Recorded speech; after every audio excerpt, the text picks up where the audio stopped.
There's a right way to ask Allah, one that opens doors you never imagined. Many make dua, but few understand how to connect deeply when asking.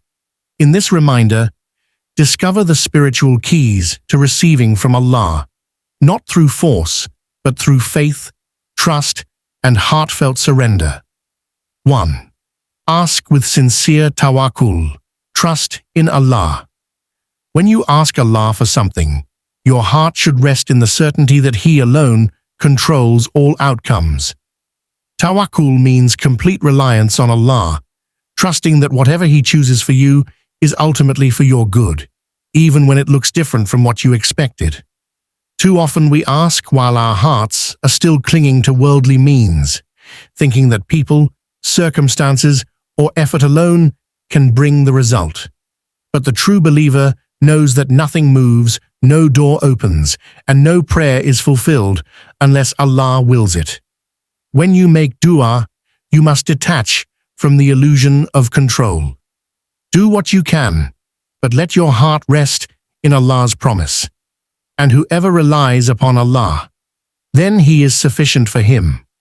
Surah At-Talaq 65:3.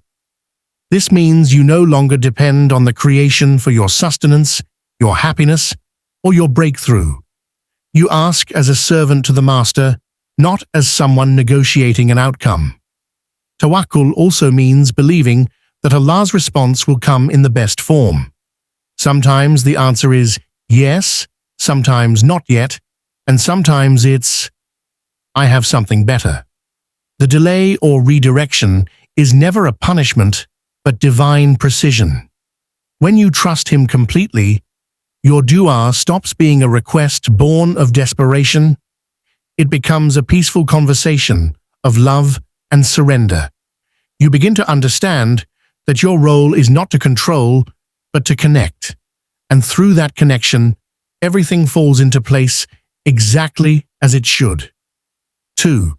Purify your intention and heart before making dua. Before you raise your hands, take a moment to purify your heart. Ask yourself, why am I asking for this? Is it to draw closer to Allah, or just to gain worldly comfort or recognition? The purity of your intention determines the spiritual weight of your dua. When your heart is clouded by envy, arrogance, or resentment, your prayer loses its sincerity. A heart full of ego cannot fully bow in submission. If you want your prayers to reach the heavens, cleanse your heart on earth. Make istighfar, ask Allah for forgiveness before you ask for anything else. The Prophet, sallallahu alaihi wasallam, said, "Whoever constantly seeks forgiveness, Allah will appoint for him a way out of every distress and provide for him from where he does not expect." When you begin your dua with repentance, you soften your soul and make it receptive to divine mercy. Forgive others as well.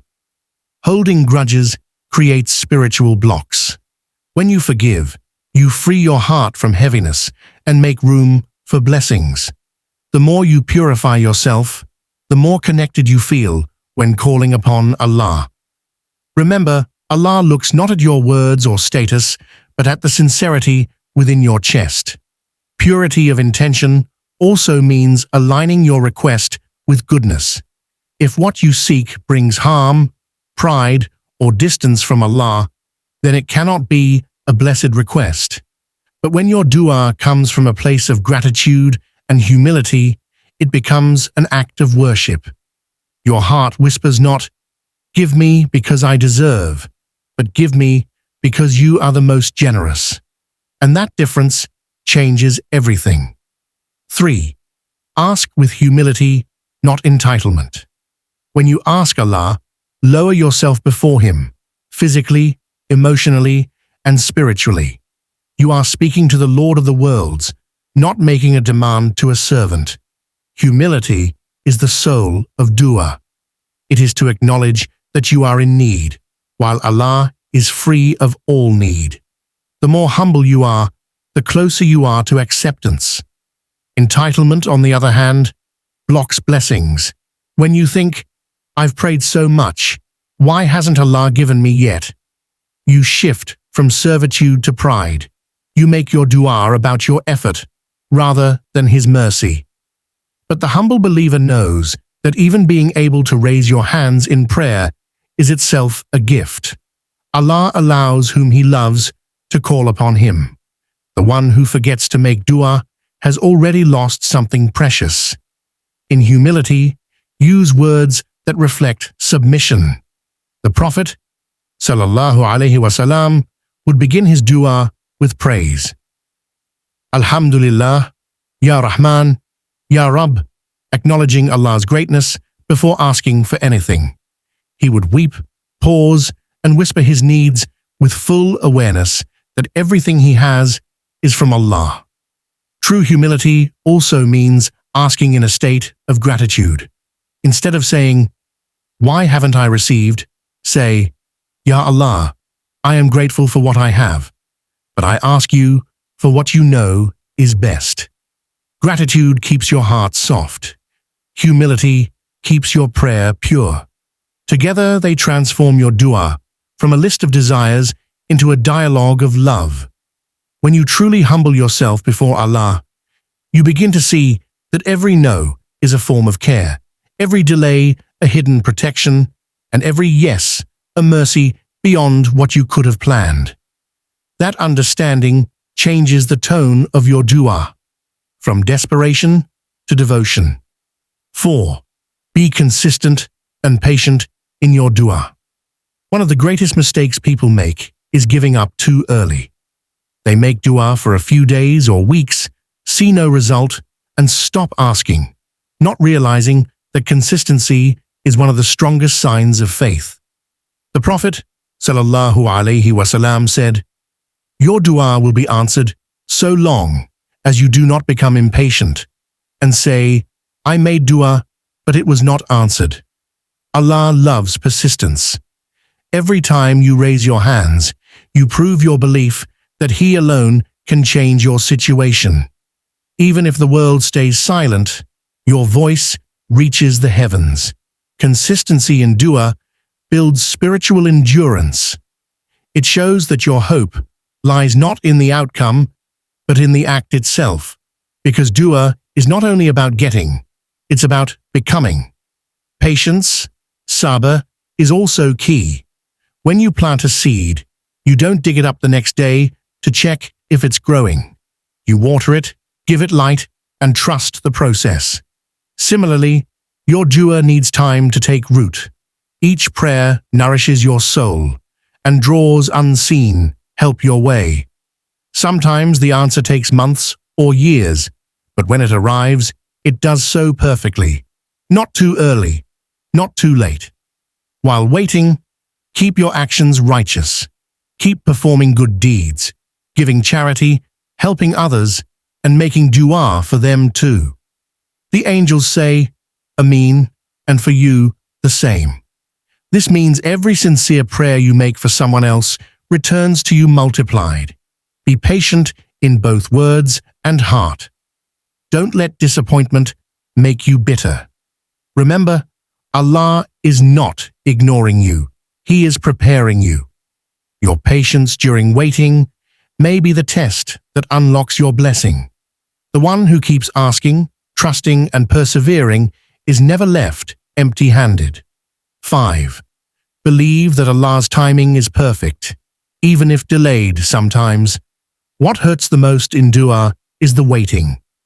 Those silent months or years when you keep asking and see no change. But faith is proven in the unseen. The believer knows that Allah's delay is not denial. Every unanswered prayer carries wisdom, timing, and mercy beyond your understanding. Allah says in the Quran, "It may be that you dislike something while it is good for you, and you love something while it is bad for you." Allah knows, and you do not know. Surah Al-Baqarah 2:216. This verse reminds us that our knowledge is limited. We see the surface, while Allah sees the entire picture, past, present, and future. What you think you need today might destroy you tomorrow, and what you fear losing might be the very thing protecting your faith. Believing in divine timing means surrendering control of the calendar. It means saying, Ya Allah, I trust that you know when I am ready. Sometimes Allah delays to strengthen your iman, to purify your heart, or to align circumstances perfectly for your benefit. He may withhold what you want to give you what you need. The beauty of faith is that even the delay becomes an act of worship. Every moment of waiting becomes a bridge between your patience and Allah's promise.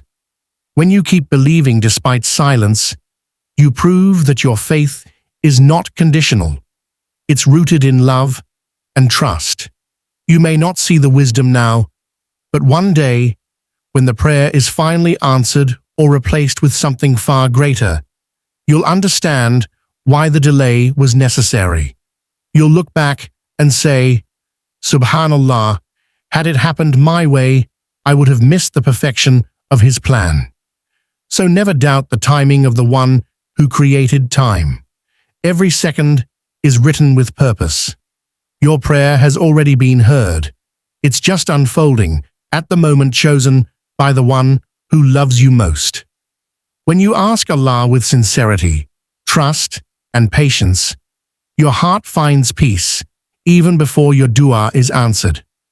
May Allah grant you what's best and fill your life with light and ease.